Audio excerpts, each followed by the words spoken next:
Hello, racing fans. Welcome to Behind the Wall with your host, Race Nation 48.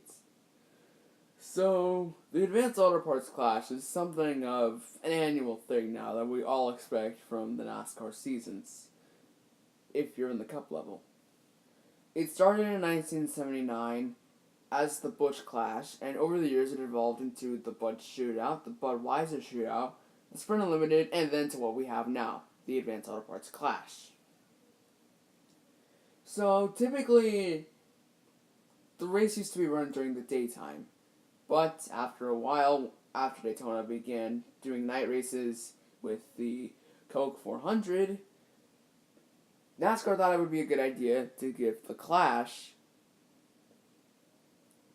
a nighttime slot, and for the most part, it worked.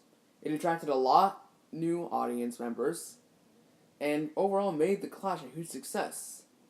So when it was announced this year that the Clash was going to be run during the daytime, everyone got on edge.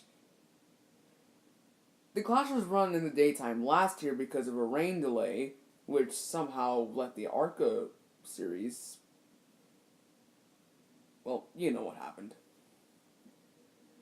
In short, NASCAR decided that since it did well last year, which it did not, it would be a good idea to do it this year.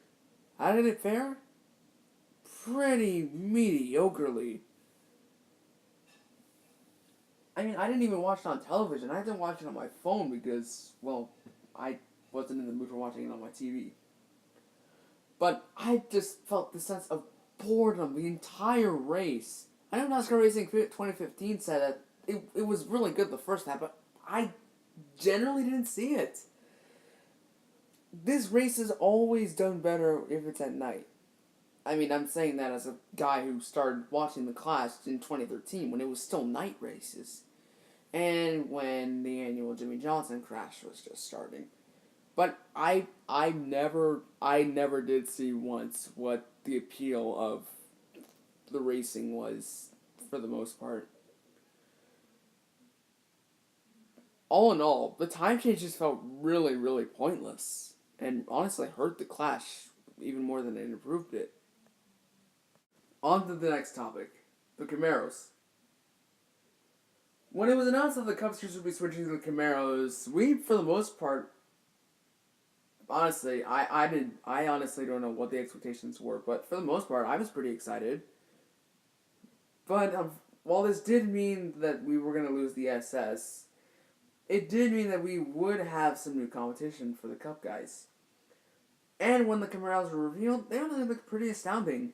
Then in October, we got the Hendrick Motorsports Camaro reveals, and those are pretty good as well. But we never saw them race. Now, yes, the Xfinity Series has Camaros, but the Cup Series never had Camaros, and these were different models compared to what the Xfinity Series has. Since the Clash was run after Daytona 500 qualifying, we never really saw how... We never really did see how the Camaros did fare side by side or in a pack. So, this was essentially the first step in what would become the next Chevrolet model. So, how did they do? Pretty well. The Camaros were able to hold their own against the Toyotas and the old Ford models, but we'll get to those later. They stood out amongst the crowd and really showed that they were capable of doing things. Like, for example, Kyle Larson got really wicked loose heading to turn one. I forget which lap that was. He was able to save it and not get loose. I wish I could say the same thing for when he and Johnson started the final wreck of the race. For the most part, the Camaros proved that they could hold their own against the Toyotas and the Fords, but the Fords haven't updated themselves for like years now. But the only downside to the Camaros is the front bumpers. They don't line up very well, which is why the crash on the last lap of the Clash happened. Wow, that's a tongue twister. They slowed down, and the resulting bumping caused the crash. The bumpers don't line up right. The Xfinity Series bumpers do line up correctly because, as well, they're molded way differently than the Cup Camaros. And because they're molded differently, the bumpers won't line up like they do in the Xfinity Series. So that results in more crashing instead of less, if we're on super speedways. So don't be surprised if your favorite driver who's in a Camaro crashes out this year. So moving on to what my thoughts for the race are in general. I don't have to say anything. I literally said it earlier. This race bored me. I haven't been this bored by a super speedway race in a long time. The 2015 Daytona 500 at least had some things that it could be remembered by. I haven't been this bored by a super speedway race since the 2013 Talladega, whatever it was called. That's how boring this race was. I didn't see any really interesting stuff aside from the Kyle Larson save and the crashes. And even then, the Jamie McMurray crash was pretty bland, and I found the big one at the last lap pretty standard and forgettable. Now, don't get me wrong, the Camaros and everyone did a fantastic job. But when you literally just go single file on a super speedway race for about 20 laps, the race gets so much less interesting. It's what made me it's what makes the 2013 Fall Talladega race one of my least favorite races that I've ever seen. And when you do that for like 20 something laps, the race gets boring and old real fast, making it impossible to watch. Now don't get me wrong, I didn't really see it, right? So I might be able to go back and see if the racing really was good, but for the most part, I just didn't see it. I felt bored out of my skin when watching this thing. Now don't get me wrong, this proved that some young drivers have talent, and that some of the team switches were, for the most part, for the better. Which I'll get to in this next topic, which is, well, Penske. So moving on to who arguably were the best team during Speed Weeks. Penske. Yeah, out of all teams, Penske performed the best, and I'm really, really surprised by that. We all expected the Camaros to be good right out of the gate, but that typically doesn't end well. But Penske did a phenomenal job during Speed Weeks. Keselowski won the Clash. They performed well during the Clash and dominated the race. Blaney won the first Can-Am duel, and I think all Penske drivers were in that race. I don't know if there were any Penske guys in the second duel, but for the most part, Penske dominated Speed Weeks. Blaney led the most laps during the Daytona 500, and they were and Keselowski was the favorite to win the Daytona 500. That's how good they were this Speed Weeks. Now, I'm sure we all expected the Toyotas to do good again and the Camaros to do pretty well, but for the most part, I think it was Ford that actually did the best during the Speed Weeks.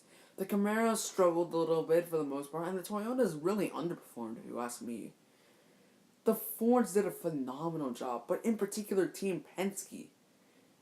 Blaney was so close to winning the 500 if it wasn't for the fact that he turned Ford teammate Kurt Busch and started that huge wreck. But I'll get to that in my Behind the Wall episode for the Daytona 500.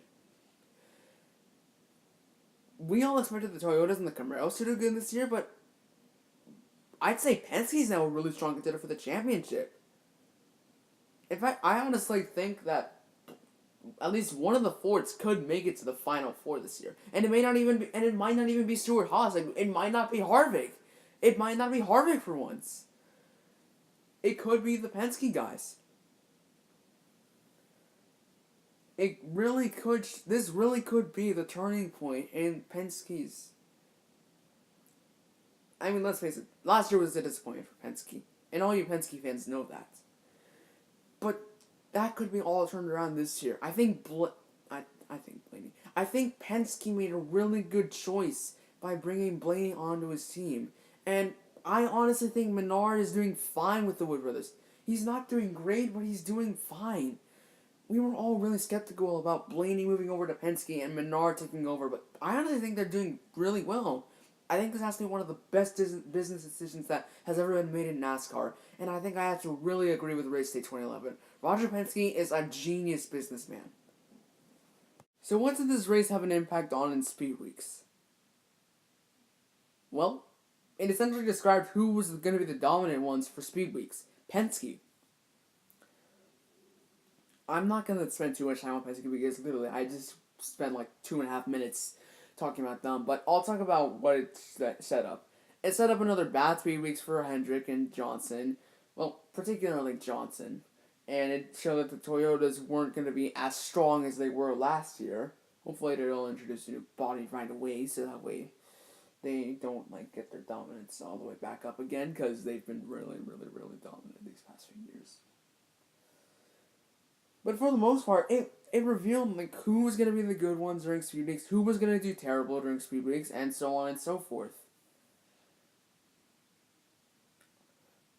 The Clash didn't really impact much during Speed Weeks, however, because it was such a dull and forgettable race, and we all saw who was dominating early. And because they went single file for literally 20 laps, it literally showed like literally who was gonna be the good guys and who were gonna be the terrible ones during Speed Weeks.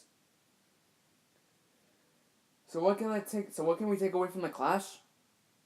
It was a boring race and a bad business decision by NASCAR, so they need to move it back to night racing and allow more drivers to be eligible for the field. I mean, come on, NASCAR. Just the chase guys and the past pole winners, let the top 30 in points be eligible for the Clash, for all I care. So that's the first episode of Behind the Wall. I probably stole this title. If this title for the show already exists, I'm sorry. I had no clue of that. But that's all for now for Behind the Wall. This is Race Station 48, signing off.